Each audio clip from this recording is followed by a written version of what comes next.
Welcome, folks, to week 4 in the course, Reflection Essay Peer Review. Now, as we consider this assignment, a reflection essay, take a look at this picture. One reason I think that it's an interesting picture, not just because of the beautiful sunset, but because of the perfect reflection off the ice. It's interesting. Makes it more interesting. There's more depth, there's more color, there's more overall power and impact. And that really is the purpose of a reflection essay. Depth, detail, and variety and color. Powerful thinking, to leave your reader thinking, to evoke some emotion. So the revision goals this week are to make sure, number one, that we've got summary, paraphrase, quotation, and an appropriate citation in every essay. These skills are going to come in handy later in the course. The citation bit, the references page at the end, is already formatted properly, so that should be no problem.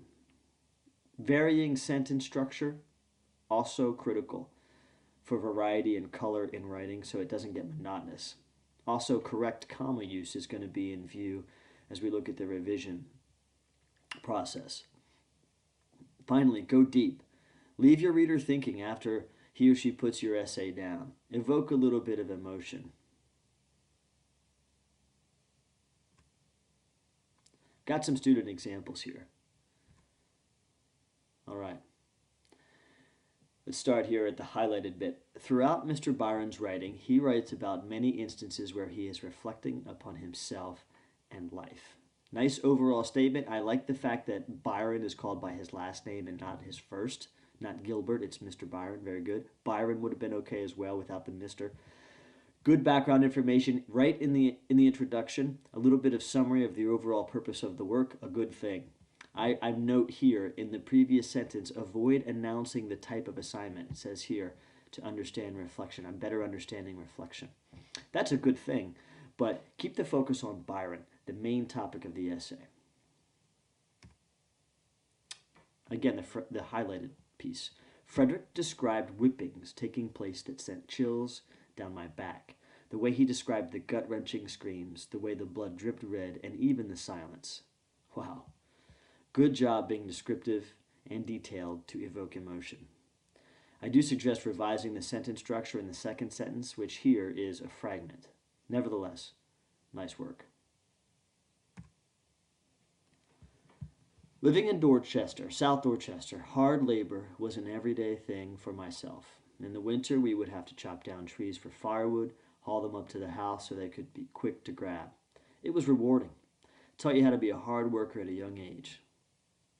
Byron would go to explain his love for his newfound home in St. Michael's. He explained it as fresh and vibrant, the emotion one has when falling in love. Okay. Really appreciate this personal connection. It's appropriate for a reflection essay. The I is still okay. The first person I, me, my. We will cut that out later for the most part, but okay.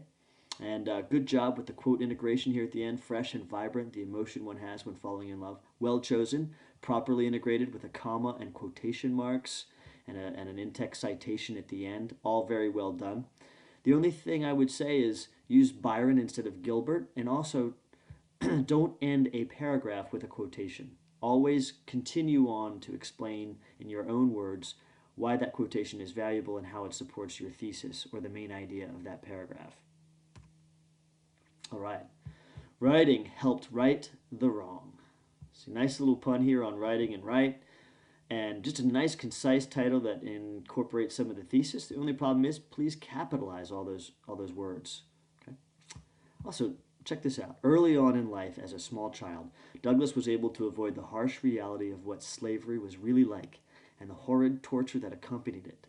Unfortunately, Douglas was not spared for long as he had to bear witness to the brutal whipping that was unleashed on his aunt after she had betrayed the trust of her master. Douglas described the terrifying event by stating, "No words, no tears, no prayers," from his gory victim, seemed to move his iron heart from its bloody purpose. As whip after whip was administered until the master finally fatigued. It's amazing. So, excellent creative writing, a variety of words, a variety of sentences. Do double space, please, but I appreciate the creativity and the craftsmanship going into this here. All right. Here we have an abstract, Living the Shore Life, nice title. The abstract, again, something I want to bring everyone's attention to. It's a way to summarize your own essay right at the top. And well done here. Okay. Byron left his normal, ordinary life of a school teacher in Delaware to move to a remote location called St. Michael's, located on the eastern shore of Maryland. Byron wanted a more laid-back, relaxing, more minimalistic kind of lifestyle.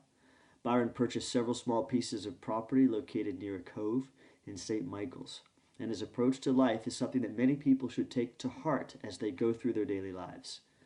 On the other hand, the life of the modern Eastern Shore local is much more fast-paced, particularly as a law enforcement officer. There are times when taking it slow and doing the minimal amount of work isn't what's best for the situation. All right, so this is a great abstract. I see the whole purpose of the essay, and it's thought-provoking writing. Okay, we're comparing Byron's choices with the choices we make today, his slow pace with our faster pace, and it leaves us thinking about the decisions and the priorities we've made and where we might want to make adjustments. That's what writing is for, to move us, make us think. Well done. Okay, so staying on track. We have a 2-week pattern, as you know, and this is week 2 in that, where we had peer review and final. And there were some questions about the tutoring, and I hadn't made that completely clear. So what I've decided to do is make those LRC tutorials worth 5-point bonuses, okay? So for the final paper, there can be a 5-point bonus for a verified tutorial session with one of the LRC tutors. And I get that information from the LRC, so that's nothing you need to do except for scheduling it. Okay. The next drafts will be due on February 23rd and March 9th, and the final papers on the 16th, the 2nd of March, and the 20th of March. So go ahead and plan ahead. Schedule all those appointments. Earn those bonus points. Ask me if you have any questions. One of the things you'll see here is discussion of this model of the 5-paragraph essay. It's going to be part of the notes, part of the revision process and the peer review process this week. And it has background information right here in the introduction, a thesis that governs the main idea of the whole paper.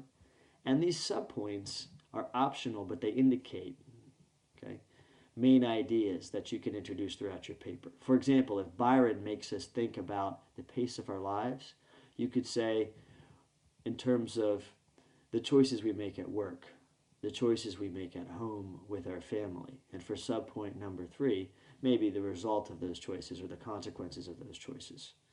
I'm not sure how you may choose to organize your paper, but it's just worth noting that using a clear thesis that introduces the main idea, your main thought, and then concludes your paper with that same main idea helps your reader understand the main thrust of what you're saying. And those subpoints, okay, if Byron makes us consider our priorities, paragraph 1, priorities at work, paragraph 2, priorities at home, paragraph 3, consequences of those priorities. You could organize it any way you choose, but just think about whether you have a clear structure, okay? Transitions between paragraphs are important. Remembering the thesis, the main point, is always important.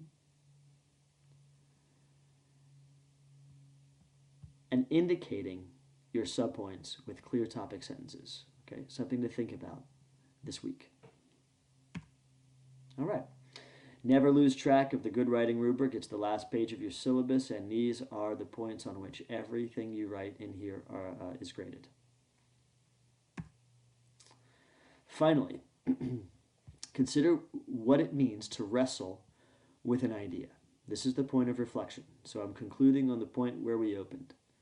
To really mull it over, consider it from different angles, to grapple with it. You have chosen to wrestle with the ideas and thoughts and writings of either Byron or Douglas. And the end result should be something that we can all learn from and develop from. Thank you very much.